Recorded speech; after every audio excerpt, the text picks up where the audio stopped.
Bihar board examination 2027 class 10 subject math से आप लोग चैप्टर पढ़ेंगे 3 नंबर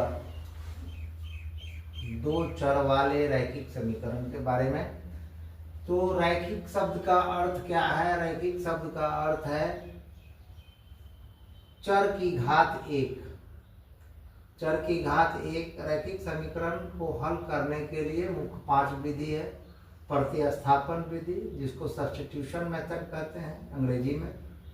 2 नंबर है वज्र गुणन विधि, जिसको क्रॉस मल्टीप्लिकेशन मेथड कहते हैं। 3 नंबर है विलोपन विधि, जिसको एलिमिनेशन मेथड कहते हैं। 4 नंबर है आरेखीय विधि, जिसको ग्राफिकली मेथड कहते हैं। और 5 नंबर है तुलनात्मक विधि, जिसको कंपैरिजन मेथड कहते हैं। तो ज़्यादा आप लोगों को ये विलोपन मेथड से प्रश्न को करने होते हैं। ऐसा परीक्षा में पूछता नहीं है, सिर्फ हल करने के लिए कहता है।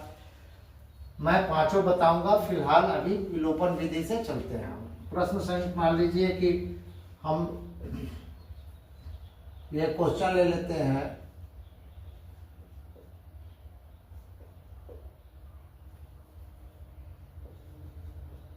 क्वेश्चन नंबर 1 लेते हैं, x + y = 5 और फिर लेते हैं 2x + 2y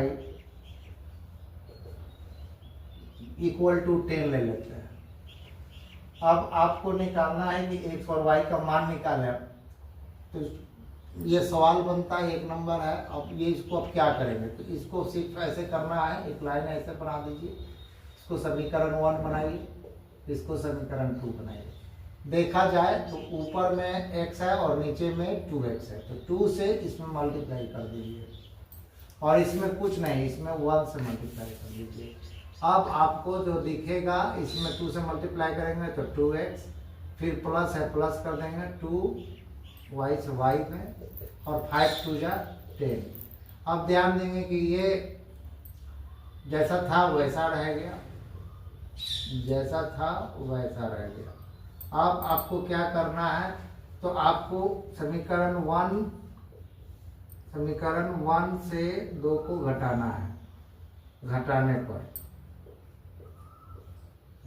पर अब ये जो घटाएंगे तो क्या, तो 2x + 2y = 10 और 2x + 2y 10।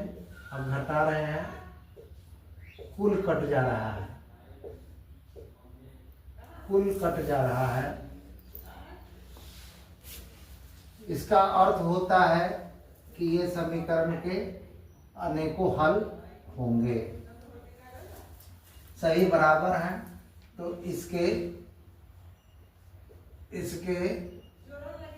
अनेकों हल होंगे, अनेकों हल होंगे।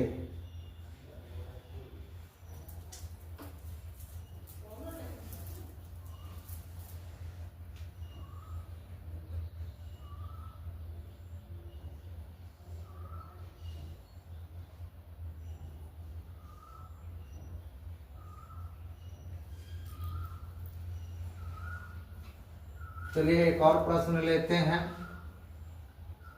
एक और प्रश्न ले लें। प्रश्न सिर्फ बदलते हैं।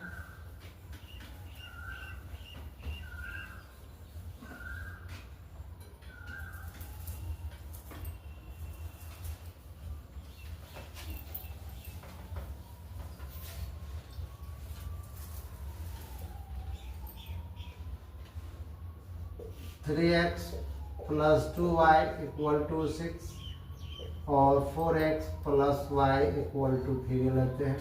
फिर मैं उसी विलोपन विधि से बताऊंगा। विलोपन में विधि से मैं बताने जा रहा हूँ। तो इसको समीकरण 1 बनाया, इसको समीकरण 2 बनाया। अब मैं क्या किया कि गुना करेंगे। क्या करेंगे? ये गुना करेंगे। इसमें 3 है, इसमें 4 है, तो इसमें गुना कर देंगे 4 से। ऊपर वाले को नीचे से, नीचे वाले को ऊपर से। अब ये जो बन रहा है देखेंगे, 4 3 जा 12, 4 3 12 और 4 दूना 8y, और ये हो गया 24। अब यहाँ पर लिख देंगे 12x प्लस 3y और ये हो गया 9। अब मैं इसको घटाऊंगा और लिख दूंगा यहाँ पर 1 माइनस 2, तो घटा रहे हैं, ये खत्म हो गया और यहाँ बच गया है 5y और यहाँ बच गया है 15। ये काट देंगे इसको तो y का वैल्यू कितना आएगा 3, y का वैल्यू 3 आ जाएगा।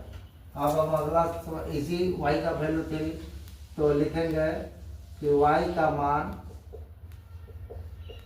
समीकरण 1 में रखने पर अब एक समीकरण बन रहा था 3x plus 2y equal to 6 और y का मान हमको आया है, y का मान आया है 3, तो 2 इंटू 3 इक्वल टू 6, y का मान आया है 3, इसको हम ये कर देंगे और 3x इधर से उधर ले जाएंगे माइनस में, तो 3 ये क्या आ गया 0, तो x की वैल्यू क्या आएगा 0/3, x बराबर 0। अब देखेंगे ये आंसर है आपका सवाल का, आप देख लेंगे फिर से एक बार 3x plus 2y equal to 6 और 4x plus y equal to 3 है। तो यहाँ पे मैंने एक बनाया समीकरण और इसको 2 बनाया, इस 4 से ऊपर वाले सभी में मल्टीप्लाई करेंगे, इस 3 से सभी नीचे वाले में, तो 4 3 12, 4 दूना 8x, 6 4 की 24, नीचे से गुना करेंगे 4 3 12 प्लस है तो प्लस 3y और 3 3 जा 9। अब मैं एक समीकरण एक से दूसरे को घटाने पड़े, घटाए तो यहाँ माइनस हो गया, ये कट गया, यहाँ माइनस है तो ये प्लस में से बचा 5 और इधर से बचेगा 15, ये 5 से कट गया 15, तो 3 बार में y की वैल्यू यहाँ पर 3 आ गई। अब y की वैल्यू 3 आ गई तो y का मान समीकरण 1 में रखने पर तो 3 यहाँ पर पुट करेंगे तो ये हो गया 6 आ गया, 6 इधर ले जाएंगे, घट जाएगा, घटने के बाद 0 और यहाँ जब गुना कर रहे इधर भाग देगा तो क्या आ गया x की मान 0। अब मैं लिख लूँगा x इक्वल टू 0 और y इक्वल टू 3, ये आंसर आएंगे। इसी तरह से लोग प्रयास करें।